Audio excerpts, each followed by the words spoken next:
Hello friends, आज मैं आपके साथ इकोनॉमिक्स का एक और टॉपिक लेके आया हूँ और टॉपिक का नाम है एक्सपोर्ट प्रमोशन। ये फुल लॉन्ग क्वेश्चन होने वाला है कि एक्सपोर्ट प्रमोशन क्या होता है, इसके फॉर्म्स क्या हैं, इसके मेरिट्स क्या हैं, इसके डीमेरिट्स क्या हैं, सजेशंस क्या हैं, सब कुछ डिस्कस करूंगा। जिस हिसाब से आपने पेपर में लिखना है मैंने उसी हिसाब से इसको डिस्कस किया हुआ है। तो चलिए शुरू करते हैं without wasting any time.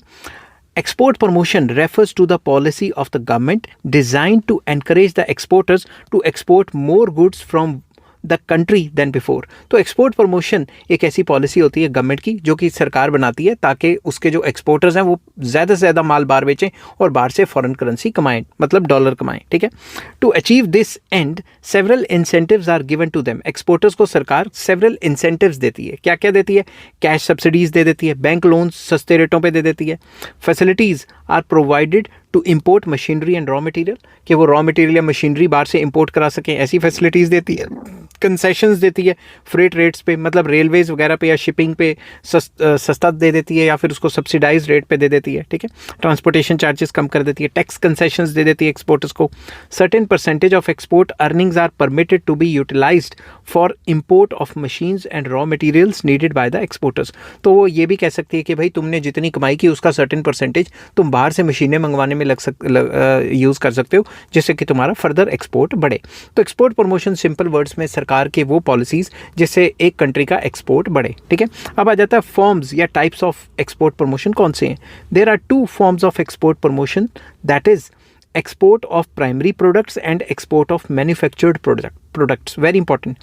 The trade policies related to export promotion of primary products are called primary outward looking policies, while policies concerned with the export promotion of manufactured goods are called secondary outward looking policies. तो मैं फिर से पढ़ता हूँ। Export of primary products, agriculture या primary goods को अगर हम बाहर जाके फॉरेन कंट्रीज़ में जाके भेजते हैं तो उसे हम एक्सपोर्ट ऑफ प्राइमरी प्रोडक्ट्स कहते हैं। दूसरी तरफ अगर हमारी जो कंपनियाँ खोली हुई हैं, जो मैन्युफैक्चरिंग कंपनियाँ जो भी अपना माल बाहर जाके बेचेंगी उसको एक्सपोर्ट ऑफ मैन्युफैक्चर्ड प्रोडक्ट्स कहते हैं। ठीक है। तो जो प्राइमरी प्रोडक्ट्स बाहर एक्सपोर्ट करते हैं उसकी पॉलिसीज़ को कहा गया है प्राइमरी आउटवर्ड लुकिंग पॉलिसीज़, और जो मैन्युफैक्चर्ड वाली हैं उसे सेकेंडरी आउटवर्ड लुकिंग पॉलिसीज़ का नाम दिया जाता है। तो दो टाइप के एक्सपोर्ट प्रमोशंस होते हैं। अब आ जाता है एक्सपोर्ट प्रमोशन के बेनिफिट्स, आर्गुमेंट्स इन फेवर और बेनिफिट्स या फिर आप मेरिट्स कह सकते हो क्या है एक्सपोर्ट प्रमोशन के। वेरी इंपॉर्टेंट, अलग से भी ये क्वेश्चन आ सकता है। Promotion of exports has the following beneficial effects on development के ऊपर काफ़ी इसके पॉजिटिव असर पड़ते हैं। कौन कौन से? First, trade helps in breaking vicious circle of poverty, इससे गरीबी कम होती है, लोगों को जॉब्स मिलती हैं। ठीक है। यूडीसीज शॉर्ट फॉर्म है, यूडीसीज का मतलब है under developed countries. UDCs are characterized by existence of vicious circle of poverty, मतलब अंडर डेवलप्ड कंट्री को करेक्टराइज किया जाता है कि यहाँ पे बहुत ज़्यादा गरीबी होती है। अब विशियस सर्कल ऑफ पॉवर्टी पे मैंने वेरियस सर्कल लिखा हुआ है, मैं इसको करेक्ट करके विशियस सर्कल ऑफ पॉवर्टी कर लेता हूँ। स्पीड में मैंने लिख दिया होगा ये। तो existence of vicious circle of poverty, vicious circle of poverty पे मैंने ऑलरेडी एक वीडियो बनाई हुई है, अगर आपको वो चाहिए होगी तो मैं लिंक शेयर कर दूंगा। ठीक है। तो अंडर डेवलप्ड कंट्रीज़ में आपको पता ही है ज़्यादातर जो गरीबी होती है वो बहुत ज़्यादा होती है। In other words, low income accounts for deficiency of demand and lack of demand accounts for low supply and low supply in its turn accounts for low income. इसमें क्या बताया गया है कि लोगों की तनख्वाहें कम होती हैं, तनख्वाह कम होगी तो डिमांड कम होगी, डिमांड कम होगी तो उसको प्रोडक्शन कम किया जाएगा उन चीज़ों को, सप्लाई कम होगी तो फिर फर्दर लोगों को नौकरी नहीं मिलेगी तो उनकी इनकम ही कम होगी। तो ये विशियस सर्कल ऑफ पॉवर्टी एक टाइप का घूम फिर के गरीबी ही गरीबी होती है। ठीक है।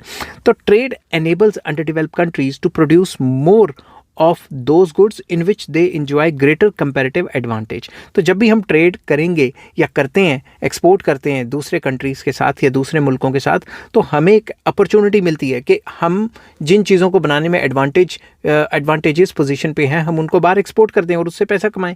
Consequently production income and employment in these countries increases leading to increase in demand. तो अगर हम ज़्यादा से ज़्यादा बाहर एक्सपोर्ट करेंगे, माल बनाएंगे, जॉब्स क्रिएट होंगी, उससे क्या होगा, डिमांड भी बढ़ेगी और लोगों की इनकम्स भी जनरेट होगी, तो ओवरऑल ग्रोथ एंड डेवलपमेंट होगी। This increase demand is partly met by domestic production and partly by foreign imports. तो जब भी हमारे कंट्री में डिमांड बढ़ेगी लोगों को जॉब्स मिलने की वजह से, तो आधी डिमांड तो विद इन द कंट्री जो सामान बन रहा है उससे पूरी हो जाएगी और दूसरी हम बाहर से खरीद लेंगे, ठीक है। In this way export of goods helps to break the vicious circle of poverty and accelerate the rate of economic growth. तो इस तरीके से जब भी हम बाहर के कंट्रीज़ के साथ ट्रेड करेंगे तो वहाँ से पैसा कमाएंगे और गुड्स बनाएंगे, तो ये बिजनेस चलता रहेगा और गरीबी ख़त्म हो जाएगी और हमारा देश भी जो है डेवलप करेगा। इसलिए हर कंट्री तो ट्रेड को बढ़ावा देने की कोशिश करती है। सेकेंड पॉइंट आ जाता है inducement to invest, very important.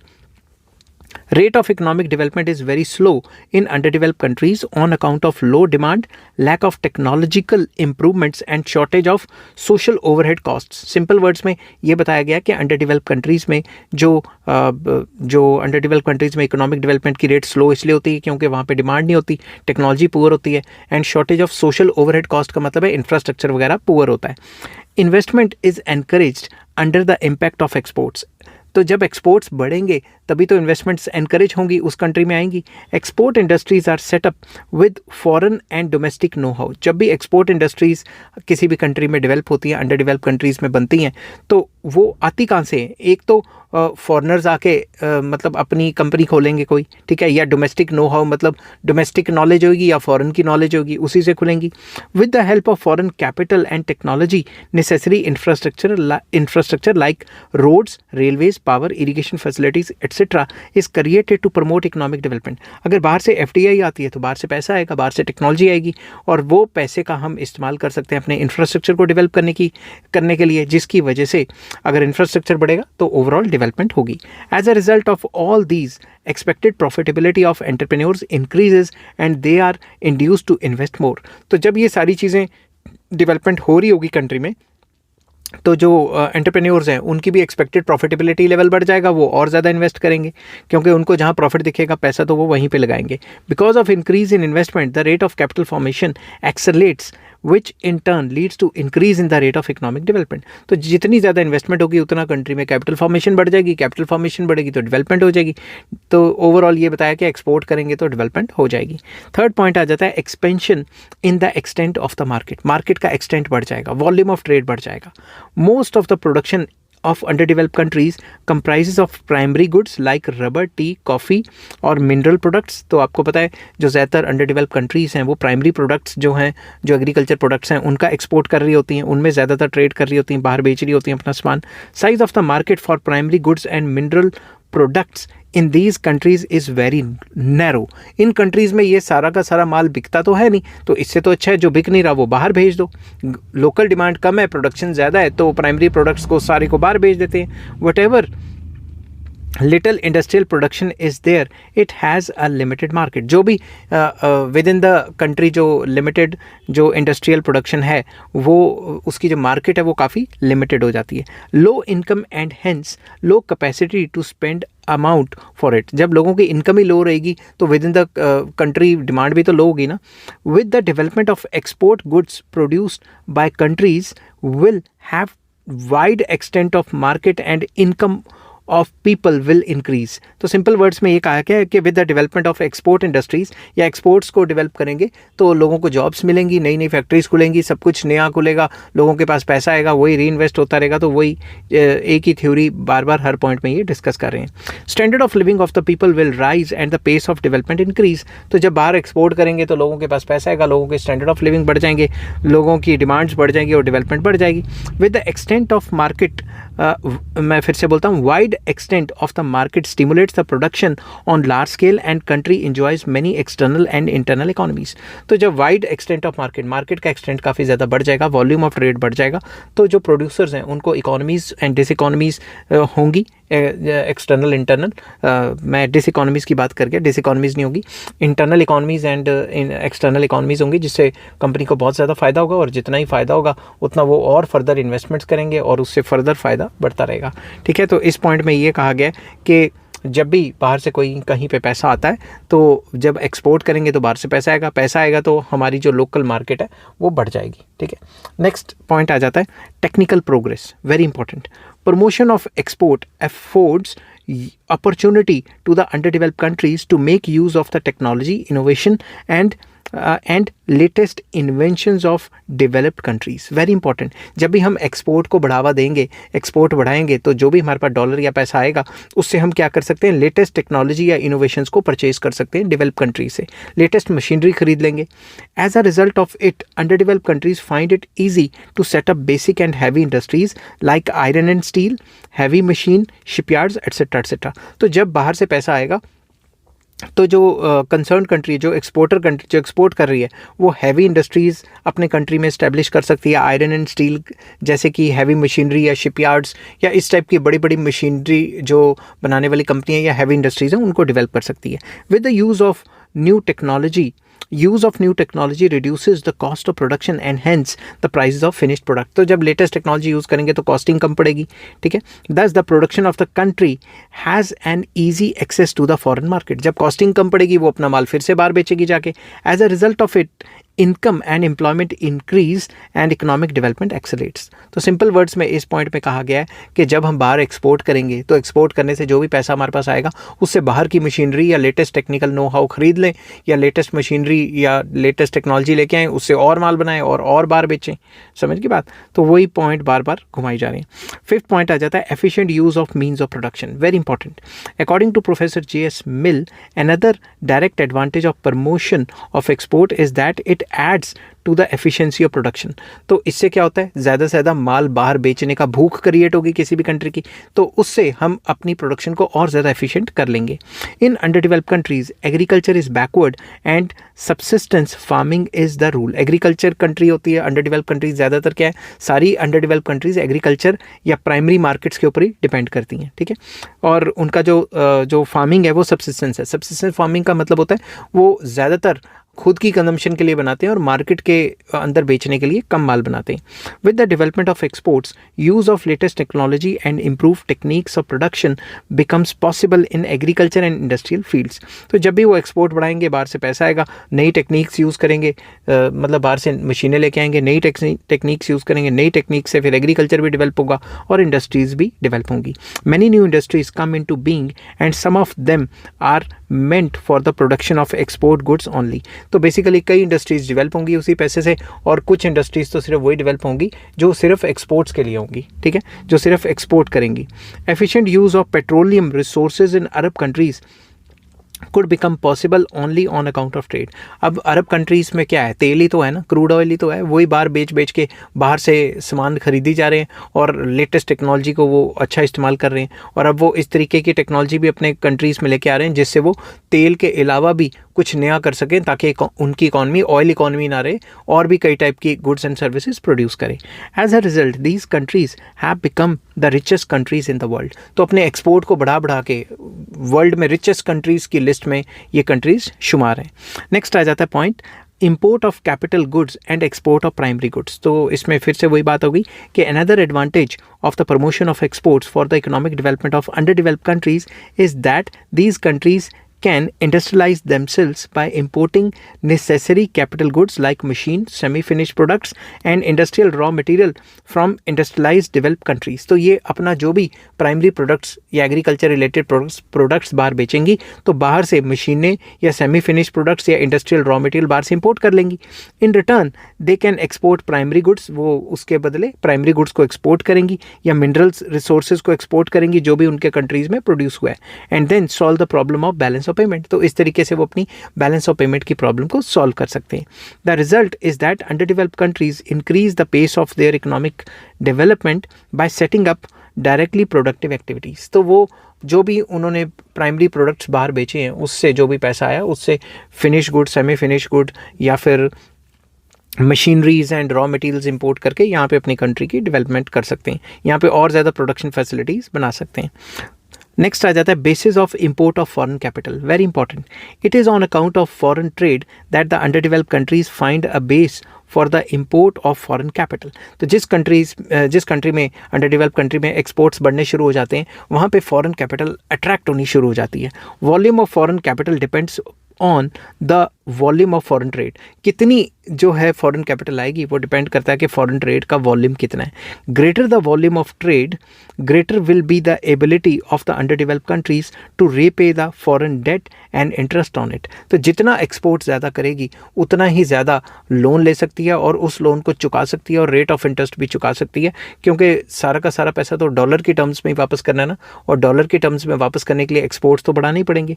It will add to their credibility in the market and thus enable them to borrow large foreign capital at comparatively low rate of interest for their economic development. अपनी economy को develop करने के लिए सस्ते rate of interest पे उनको loans मिल सकता है अगर उनके एक्सपोर्ट्स काफ़ी ज़्यादा है. तो एक्सपोर्ट को बढ़ाना काफ़ी ज़रूरी हो जाता है इस सिलसिले में.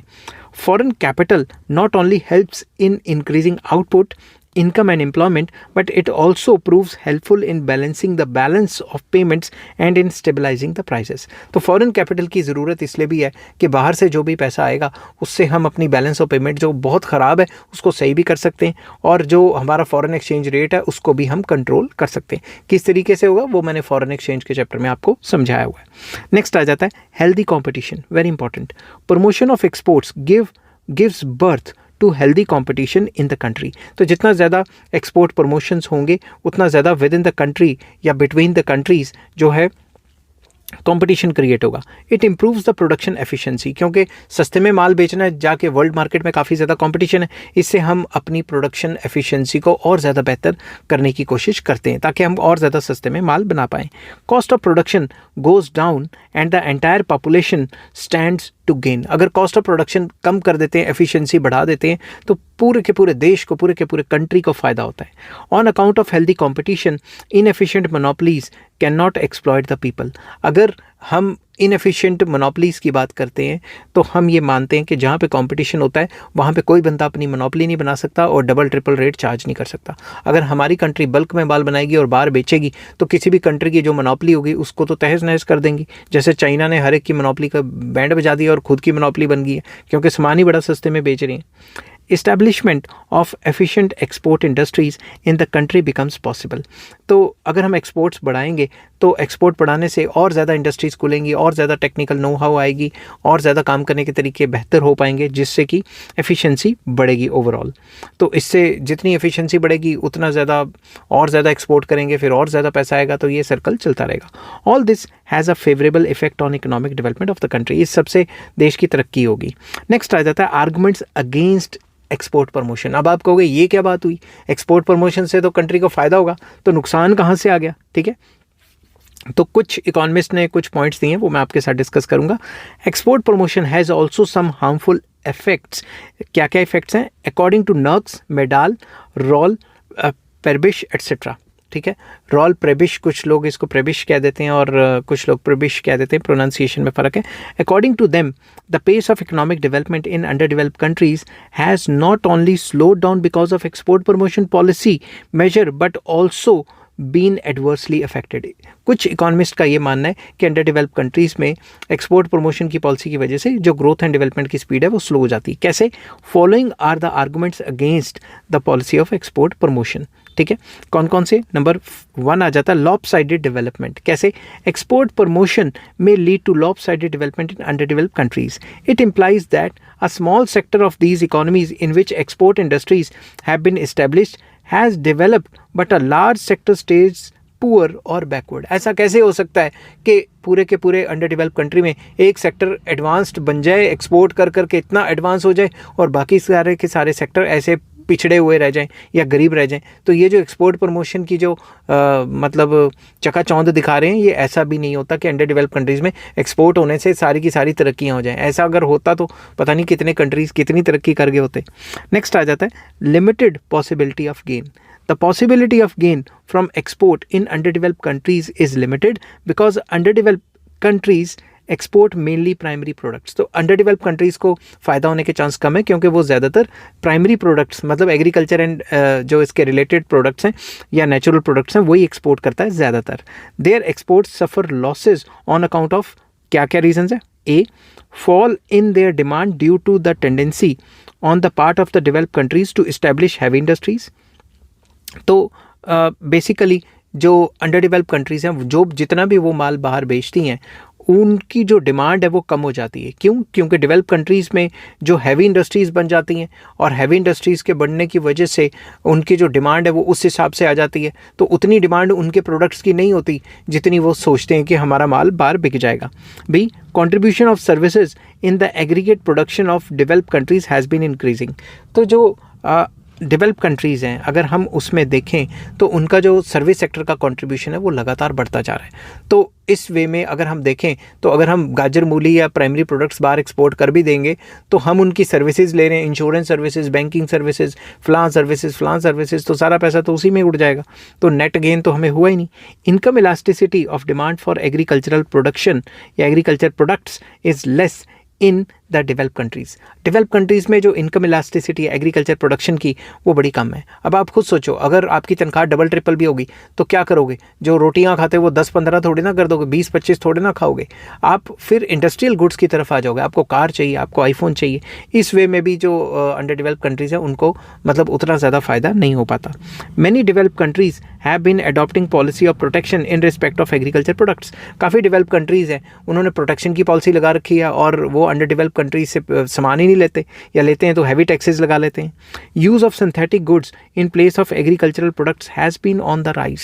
तो लगातार सिंथेटिक गुड्स का इस्तेमाल लगातार बढ़ता जा रहा है और जो एग्रीकल्चर प्रोडक्ट्स है उसका इस्तेमाल कम होता जा रहा है। जैसे जूट जो है इंडिया और बांग्लादेश बहुत ज़्यादा एक्सपोर्ट करता था, अब उसकी जगह पे कोई और ही सिंथेटिक प्रोडक्ट यूज़ कर रहे हैं जिससे कि कॉस्टिंग काफ़ी कम पड़ जाती है उनकी। ठीक है, थर्ड पॉइंट आ जाता है जो खामी गिनाई गई है एक्सपोर्ट प्रमोशन की, adverse effect on demonstration effect, adverse effect of demonstration on investment, very important. Medal ने क्या कहा था? Medal is of the opinion that the demonstration effect of promotion of export has a detrimental effect on underdeveloped countries. कि जो हम export promotion कर रहे हैं इसका detrimental effect पड़ सकता है। Negative effect कैसे पड़ सकता है? It implies that on account of foreign trade demand of the people of underdeveloped countries for the luxury and glamorous foreign goods goes up. ज़्यादा से ज़्यादा क्या होगा? यहाँ से एक्सपोर्टर्स जो है ज़्यादा से ज़्यादा माल एक्सपोर्ट करेंगे, बाहर से कमाएंगे और जो भी पैसा कमाया हुआ उसकी मर्सिडीज़ ले लेंगे, आईफोन ले लेंगे, ऐसी चीज़ें ले लेंगे और उन ब्रांड की चीज़ें ले लेंगे जो पैसा फिर से घूम के बाहर चला जाएगा। दस, people of these countries spend a large proportion या लार्ज प्रोपोर्शन या पोर्शन या परसेंटेज कुछ भी लिख सकते हो of their increased income on the purchase of foreign consumer goods rather than on capital formation. वो उसी पैसे को इन्वेस्ट नहीं करते, लग्जरी आइटम्स लेके बैठ जाते हैं। If restrictions on the imports of these goods are imposed by the government, people begin to buy the same from black market. अगर सरकार रिस्ट्रिक्शन लगा देगी तो स्मगलिंग शुरू हो जाएगी, ब्लैक मार्केटिंग शुरू हो जाएगी। Consequently evils like smuggling, black marketing and corruption get encouraged। तो इससे encouragement मिलती है ये 2 नंबर के जो businesses हैं इनको। These evils have an adverse effect on the economies of these countries। तो अगर अंडर डेवलप कंट्रीज अपना एक्सपोर्ट बढ़ा भी लेती हैं तो ज़्यादातर डेमोन्स्ट्रेशन इफेक्ट के ऊपर ही, शोशेबाजी के ऊपर ही सारा पैसा खर्च हो जाता है और बात घूम फिर के वहीं की वहीं आ जाती है। ठीक है, नेक्स्ट आ जाता है secular deterioration in terms of trade. जो टर्म्स ऑफ ट्रेड है वो डिटीरियोरेट होते रहते हैं। टर्म्स ऑफ ट्रेड के ऊपर मैंने ऑलरेडी फुल चैप्टर अपलोड किया हुआ है, अगर आपको वो चाहिए होगा तो मुझे कमेंट कर देना, मैं आपके साथ लिंक शेयर कर दूंगा। ठीक है, according to Raul Prebisch, as a result of promotion of exports there has been a secular deterioration in terms of trade of underdeveloped countries। तो अगर एक्सपोर्ट प्रमोशन हो भी जाती है तो आस्ता आस्ता जो टर्म्स ऑफ ट्रेड है अंडरडेवलप्ड कंट्रीज़ की फेवर में नहीं जाते, उनके अगेंस्ट ही चले जाते हैं। It implies that income has been transferred from underdeveloped countries to developed countries. तो इससे क्या होता है, अंडरडेवलप्ड कंट्रीज़ में जितना भी पैसा आया वो घुमा फिर आके फिर से डेवलप कंट्रीज़ में चला जाता है। In other words, developed countries have gained much at the cost of underdeveloped countries. Underdeveloped countries से ज़्यादा फ़ायदा डेवलप कंट्रीज़ कमा लेती हैं। Level of income of the underdeveloped countries and their capacity to develop have diminished. तो खुद सोचो, अगर इंडिया इतना ज़्यादा एक्सपोर्ट कर रहा है, तो इतना माल एक्सपोर्ट कर रहा है कि बाहर से पैसा कमा रहा है, तो अभी तो इतना ज़्यादा नहीं कर रहा क्योंकि हमारे एक्सपोर्ट कम है और इंपोर्ट बहुत ज़्यादा है। तो जो थोड़ा बहुत कर भी रहे हैं और पैसे कमा रहे हैं वो मर्सिडीज़, BMW, ऑडी ये खरीदेंगे, आईफोन खरीदेंगे, ऐसा बाहर का सामान खरीदेंगे, तो फिर सारा पैसा तो घुमा के फिर से बाहर चला गया ना। नेक्स्ट पॉइंट आ जाता है adverse effects of foreign capital. जो फॉरेन कैपिटल आती है उसके भी तो बुरे प्रभाव हैं, क्या क्या हैं वो डिस्कस करते हैं।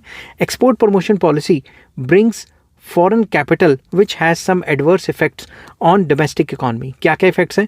Foreign capital encourage investment in capital intensive sector rather than labor intensive, thus employment level is affected. जब भी बाहर से पैसा आता है वो पैसा लेबर इंटेंसिव सेक्टर्स पे या लेबर इंटेंसिव टेक्निक्स या लेबर इंटेंसिव काम पे नहीं लगता, वो कैपिटल इंटेंसिव पे लग जाता है, तो उससे एम्प्लॉयमेंट एकदम से बढ़ जाएगी, इस पे भी क्वेश्चन मार्क है. Foreign capital also leads to development of monopolistic tendencies in export oriented industries leading to exploitation of laborers by way of low wages. तो कुछ लोगों का ये भी मानना है, कुछ इकोनॉमिस्ट ये मानते हैं कि जब भी बाहर से फॉरेन कैपिटल आती है तो वो डेवलप करती है मोनोपोलिस्टिक टेंडेंसीज को, मोनोपोली बनाने की कोशिश करती है, जिससे कि लेबरर्स की और कंज्यूमर्स की एक्सप्लॉयटेशन होनी लाजमी है. ठीक है, नेक्स्ट आ जाता है export promotion adversely affected by the policy of protection. Very important. Sometimes export promotion policy of underdeveloped countries is badly affected by protectionist policies adopted by the developed countries. हम तो अपनी export promotion लगा के बैठ गए कि हम बाहर जाके माल बेचेंगे, मगर उन countries ने हमारे माल के ऊपर protection या taxes लगाए हुए हैं. Developed countries by adopting protectionist policy restrict the export of underdeveloped countries. हमारा माल वो आने नहीं दे रहे अपनी countries के अंदर, समझ की बात. To promote their own economic interests, these countries imposes several restrictions on imports of underdeveloped countries. तो underdeveloped countries के जो सामान हैं उनके ऊपर कई टाइप की restrictions लगा दी जाती हैं, तो हमारा माल वो खरीदते नहीं, हम उनका माल खरीदी जा रहे हैं, समझ की बात. अब आ जाता है नेक्स्ट टॉपिक कि obstacles in the way of export promotion. Export को प्रमोट करने के बीच में कौन कौन सी रुकावटें हैं.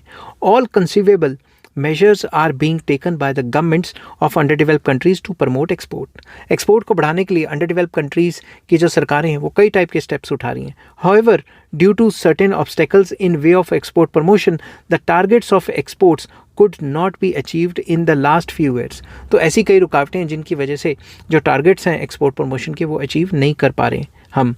These obstacles are as follows. कौन कौन से? सबसे पहला foreign competition, very important. अंडरडेवलप्ड countries have to face keen foreign competition even with regard to its traditional exports. हमारे जो ट्रेडिशनल एक्सपोर्ट्स हैं, प्राइमरी प्रोडक्ट्स के जो एक्सपोर्ट हैं, उनके अंदर भी काफ़ी कंपटीशन अब आ गया है. For instance competition of Bangladesh regarding the export of jute, Japan and China in matter of export of cloth, Sri Lanka and Indonesia regarding the export of tea. इन सारे इलाकों में हमारा कॉम्पिटिशन है. वर्ल्ड मार्केट में ये कंट्रीज़ हमारे से सस्ते में माल बेच रही हैं. As a result of competition exports are not rising much. Export उतना बढ़ ही नहीं पा रहे हमारा. तो कॉम्पिटिशन फर्स्ट इंपॉर्टेंट पॉइंट आ जाता है. Next high prices. हम जो सामान बना रहे हैं उनका प्राइजेस हाई है, तो हाई प्राइस पे खरीदेगा कौन?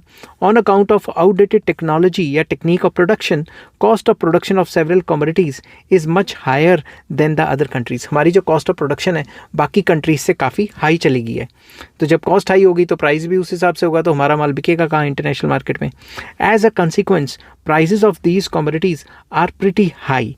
Prizes of foreign goods are lower than that of the goods of underdeveloped countries. तो अंडरडेवलप्ड कंट्रीज़ के हिसाब से जो देखा जाए तो उतना कंफर्टेबल नहीं है. हमारे जो कॉम्पिटिटर्स हैं वो ज़्यादा मतलब महंगे में बेच पा रहे हैं.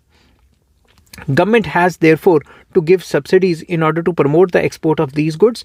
Such subsidies are however given up to a certain limit. सरकार एक्सपोर्ट को encourage करने के लिए सब्सिडीज़ भी दे रही है, मगर कितना सब्सिडीज़ दे देगी? एक लिमिट तक ही देगी ना. तो उस लिमिट के बाद भी अगर कॉस्टिंग बढ़ रही है तो फिर कहाँ बिकेगा हमारा माल. नेक्स्ट आ जाता है substitutes, very important. Foreigners have found substitutes of many goods like jute, cotton, textiles etcetera exported from underdeveloped countries. तो जो डेवलप्ड कंट्रीज़ हैं उन्होंने जो अंडरडेवलप्ड कंट्रीज से प्राइमरी प्रोडक्ट्स वगैरह ले रहे थे उसका सब्स्टिट्यूट ढूंढ लिया है. फॉर इंस्टांस गनी बैग्स, इसको गनी बैग्स कहते हैं, have been replaced by the paper bags. The synthetic share of world market exports has steadily increased while the share of natural production has fallen. Cotton की जगह कुछ और यूज़ किया जा रहा है, जूट की जगह कोई और चीज़ें बोरियां बना के बेच रहे हैं, थैले बना के बेच रहे हैं, तो उसका सब्स्टिट्यूट मिल गया, वो भी सस्ता. तो हमारे जो एक्सपोर्ट्स होते थे वो इस वजह से भी गिर गए. नेक्स्ट आ जाता है लो क्वालिटी. हमारा जो सामान की जो क्वालिटी है वो भी गिरती जा रही है. फिर खरीदेंगे कौन हमारा माल? Several goods exported from underdeveloped countries are of low quality as compare to the goods of other countries. तो ज़्यादातर अंडरडेवलप्ड कंट्रीज़ का जो क्वालिटी ऑफ प्रोडक्शन है या क्वालिटी है गुड्स की वो उतनी अच्छी नहीं है. For want of modern technique quality of goods of underdeveloped countries is inferior. Inferior quality का सामान बेच रहे हैं हम. No wonder demand for developing nations goods is low in develop countries. तो डेवलप कंट्रीज़ में डेवलपिंग नेशंस के जो गुड्स हैं या अंडर डेवलप्ड नेशंस के जो गुड्स हैं उनको कहाँ डिमांड में करेंगे जब क्वालिटी अच्छी नहीं है। तो नेक्स्ट आ जाता है tariff policies. Many countries have imposed different kinds of import duties and restrictions on the imports of goods of underdeveloped countries। तो कई कंट्रीज़ ने अंडरडेवलप्ड कंट्रीज़ या डेवलपिंग कंट्रीज़ के जो गुड्स हैं उनके ऊपर जो है टैरिफ्स लगाए हुए हैं, टैक्सेस वगैरह लगाए हुए हैं। Countries of European Economic Community जिसको EEC भी कहा जाता है and many other countries follow protectionist policy या protectionist trade policy against many types of goods. तो जो EEC है उसने भी कई टाइप के प्रोटेक्शनिज्म के जो है लगाए हुए हैं कि फ़लाँ चीज़ें नहीं आएंगी बाकी कंट्रीज से। On account of these protectionist policies, export of underdeveloped countries have gone down। तो अगर डेवलप कंट्रीज़ हमारा माल नहीं खरीदेंगी तो कौन खरीदेगा, हमारे एक्सपोर्ट बढ़ेंगे कैसे। नेक्स्ट है limited market. Goods exported from underdeveloped countries have market in few countries abroad. सिर्फ कुछ कंट्रीज़ में ही हमारा माल बिकता है, सारे कंट्रीज़ नहीं खरीदते। If the demand for the goods of underdeveloped countries goes down, it adversely affects the volume of their export trade। तो हम पहले ही बड़ा कम एक्सपोर्ट करते हैं, ऊपर से डिमांड भी कम हो जाएगी तो जो पैसा थोड़ा बहुत आता है बाहर से वो भी आना बंद हो जाएगा। लैक ऑफ पब्लिसिटी, हम अपने माल की पब्लिसिटी नहीं करते तो फॉरेनर्स को क्या पता लगेगा कि हम कौन कौन सी चीज़ बनाते हैं ताकि हम एक्सपोर्ट कर पाएँ। The goods from अंडरडेवलप्ड countries do not have wide publicity abroad. Publicity नहीं है, बाहर के लोगों को नहीं पता क्या क्या बनता है। Consequently demand for their products does not look up. तो इतनी ज़्यादा डिमांड बढ़ नहीं पाती। Lack of foreign demand means less exports. जब डिमांड ही नहीं होगी तो फिर एक्सपोर्ट कहाँ से होंगे। अब लास्ट पार्ट आ जाता है इस वीडियो का कि सजेशंस क्या हैं कि हम अपने एक्सपोर्ट को प्रमोट कर सकें। ठीक है, following suggestions are given to promote the exports in underdeveloped countries. तो सबसे पहले प्रॉपर मैनेजमेंट ऑफ इन्फॉर्मेशन काफ़ी इंपॉर्टेंट है, उसको मैनेज करना बहुत ज़रूरी है। हमें पता होना चाहिए कि किस किस कंट्रीज़ में क्या क्या रिक्वायरमेंट्स है ताकि हम उसी के हिसाब से सामान बना पाएँ। Prospective exporters must be fully informed regarding the market position abroad। कि मार्केट में पोजीशन क्या है, जो एक्सपोर्टर्स हैं उनको पता होनी चाहिए। Survey should be conducted in different countries to explore the possibilities of export. के सर्वेज होने चाहिए अलग अलग कंट्रीज़ में जाके कि कहाँ पे क्या क्या माल की डिमांड है जो हम बना के बेच सकते हैं। Exporters must be informed of facilities being given to them by the government। Exporters को पहले पता होना चाहिए कि सरकार उनको क्या क्या फैसिलिटी देगी या सब्सिडी वगैरह देगी। Export information and procedure must be widely disseminated। जो प्रोसीजर है, ये जो एक्सपोर्ट इंफॉर्मेशन देना या जो एक्सपोर्ट करने का जो प्रोसीजर है उसको सिंप्लीफाई करना चाहिए। Big export houses must be fully informed of the relevant export information. तो जितने भी बिग एक्सपोर्ट हाउसेज हैं उनको पहले से इन्फॉर्मेशन दे दो कि फ़लाँ कंट्री में फ़लाँ चीज़ों की रिक्वायरमेंट है, तुम बना दो। ठीक है, नेक्स्ट आ जाता है export sector should be declared priority. Export sector को प्रायर प्रेफरेंस देनी चाहिए, प्रायोरिटी सेक्टर डिक्लेयर करना चाहिए। नीति आयोग या जो प्लानिंग कमीशन है उसको करे। ठीक है, export sector should be declared priority sector of the country। It should be given wide publicity so that handicrafts and art goods be exported to other countries। इसको अच्छी पब्लिसिटी भी देनी चाहिए सरकार को ताकि जो हमारे हैंडीक्राफ्ट्स वगैरह हैं या जो आर्ट वगैरह पोट्री वगैरह ये बाहर भी बिकनी चाहिए ना हमारी। Engineers doctors technicians etcetera should be encourage to serve abroad on contract basis. कि जो भी यहाँ के स्किलफुल बंदे हैं उनको बाहर भेजो ताकि वो बाहर जाके अपना सर्विसेज दे सकें और बाहर से पैसे कमा के अपने घर भेज सकें। Likewise musicians dancers etcetera be allowed to go abroad to demonstrate their art and skill, ताकि वो भी बाहर जाके शोज़ वगैरह करके आएँ और हम कंट्री में पैसा लेके आएँ। ठीक है, नेक्स्ट आ जाता है control room for exports, very important. Under the ministry of commerce there should be a setup of control room for exports. जो एक्सपोर्ट्स है उसका एक कंट्रोल रूम बनाया जाए। उसमें क्या होगा, it's functions will be to increase the facility for the promotion of exports and remove all the difficulties faced by the exporters। उसका काम होगा कि एक्सपोर्ट्स को बढ़ावा देना और जो जो प्रॉब्लम्स आ रही हैं एक्सपोर्टर्स के लिए वो सॉल्व करना। The government should make efforts to make it more efficient in the interest of the export promotion. तो सरकार को एफर्ट्स देने चाहिए ताकि एक्सपोर्ट्स को प्रमोट कर सकें। काउंसिल्स वगैरह बनानी चाहिए, बनी हुई हैं और बनाएं, उनको एफिशिएंट करें। नेक्स्ट है product planning for exports. Exports के लिए प्रोडक्ट प्लानिंग करनी बहुत ज़रूरी है। A proper plan needs to be framed in respect of products to be exported. कौन कौन से प्रोडक्ट्स एक्सपोर्ट करने हैं उसकी प्रॉपर प्लानिंग बनानी चाहिए। New products should be produced on a large scale to answer foreign demand. जो भी नया प्रोडक्ट बन रहा है उसको लार्ज स्केल पे बनाएं, सस्ता भी पड़ेगा और फॉरेन डिमांड भी पूरी हो जाएगी और लोकल डिमांड भी पूरी हो जाएगी। Supply of export goods must be uninterrupted. जो एक्सपोर्ट गुड्स की जो सप्लाई है उस पर कोई इंटरप्शन नहीं आनी चाहिए, ताकि हमारे सप्लाई बंद हुई, उन्होंने किसी और से खरीदना शुरू कर दिया, फिर पंगा पड़ जाएगा। ठीक है, तो goods having large domestic demand should be exported only if there supply is in excess of internal demand. जिन चीज़ों की घर में डिमांड, डोमेस्टिक इकॉनमी में डिमांड ज़्यादा है, उनको ना एक्सपोर्ट करो। पता लगा विद इन द कंट्री ही अकाल पड़ गया और महंगाई होगी। ठीक है ना। Quality of the export goods should be high and their prices should be competitive. उनकी क्वालिटी अच्छी होनी चाहिए और उनके प्राइजेस कॉम्पिटिटिव होने चाहिए, ताकि बाहर हम ज़्यादा से ज़्यादा अपना सामान बेच सकें। फिफ्थ पॉइंट आ जाता है training for export marketing. Export marketing के कोर्सेज सरकार लॉन्च करे, यूनिवर्सिटी में कोर्सेज लॉन्च करे, तो उनको पढ़ाए लोगों को। समझ के बात। Training facilities for export trade should be expanded in the country. हमारे कंट्री में जो ट्रेनिंग फैसिलिटी है एक्सपोर्ट्स के लिए वो बढ़ानी चाहिए। सरकार को करिकुलम में भी ऐड करना चाहिए, बच्चों को पता लगे कैसे कैसे एक्सपोर्ट होता है, कैसे कैसे इंपोर्ट होता है। Special measures should be taken by various foreign trade institutions या इंस्टीट्यूट्स इन दिस मैटर। तो जो फॉरेन ट्रेड इंस्टीट्यूट्स हैं वो भी लोगों को जागरूक करें कि किस किस तरीके से एक्सपोर्ट इंपोर्ट होता है, कहाँ कहाँ पे क्या क्या चीज़ चाहिए।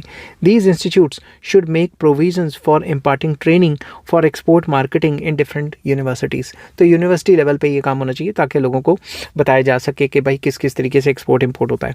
Next, state trading, very important. In promoting exports state trading has a significant role to play. सरकार ट्रेड करे, सरकार अपना माल एक्सपोर्ट करे। However state trading in our country has not proved beneficial. जो सरकार ने अपनी कंपनियां बनाई और बाहर एक्सपोर्ट किया वो उतना ज़्यादा हमारे लिए बेनिफिशियल प्रूव नहीं हुआ। Like private sector, state trading should also adopt commercial attitude towards exports. Exports को कमर्शियल एटीट्यूड के हिसाब से देखना चाहिए, प्रॉफिटेबिलिटी के हिसाब से देखना चाहिए, तभी तो बात बनेगी। Next, cost benefit analysis. Government has been spending millions on the promotion of export every year. Export को बढ़ाने के लिए सरकार अरबों खरबों रुपए खर्च कर रही है। Many economists are of the view that the expenditure incurred by the government on Export Development Council for promoting exports has not yielded any positive results. कई इकोनॉमिस्ट तो ये मानते हैं सरकार ने एक्सपोर्ट को बढ़ाने के लिए एक्सपोर्ट काउंसिल्स खोली, ये खोला वो खोला, कई प्रोग्राम्स लॉन्च किए, उसका कोई फ़ायदा नहीं हुआ। ठीक है, these councils have been spending more than half of their total expenditure on non development activities. तो इनको जो भी बजट दिया जाता है उससे हाफ से ज़्यादा पैसे तो वो नॉन डेवलपमेंट एक्टिविटीज़ के ऊपर ही खर्च कर देती हैं। The amount actually spent on export incentives and export promotion should be properly utilised so that a proper ratio between cost of export promotion and subsequent benefit there from is established. तो इन councils को जितना भी पैसा issue किया जाता है उसका अच्छा हिस्सा एक्सपोर्टर्स को सब्सिडी या रियायत देने में यूज़ होना चाहिए ताकि असल ज़िंदगी में एक्सपोर्ट्स बढ़ सके। नेक्स्ट आ जाता है joint ventures abroad. The entrepreneurs and government of the under developed countries should set up joint ventures abroad. हमारी सरकार या हमारे जो एंटरप्रेन्योर्स हैं वो मिल के कोई जॉइंट वेंचर बाहर खोल लें या यहाँ खोल लें, जिससे ज़्यादा से ज़्यादा माल एक्सपोर्ट किया जा सके, या बाहर बेच के, बाहर कंपनी खोल के बाहर वालों को बेच के बाहर से पैसा कमाया जा सके।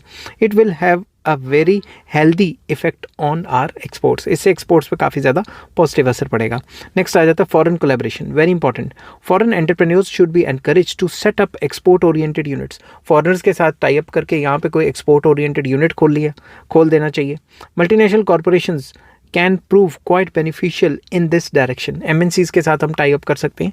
Industrial houses should also seek foreign collaboration. जो इंडस्ट्रियल हाउसेज हैं, जो बड़ी बड़ी कंपनी है, वो फॉरेन कंट्रीज़ के साथ कोलैबोरेशन करके भी एक्सपोर्ट्स कर सकती हैं।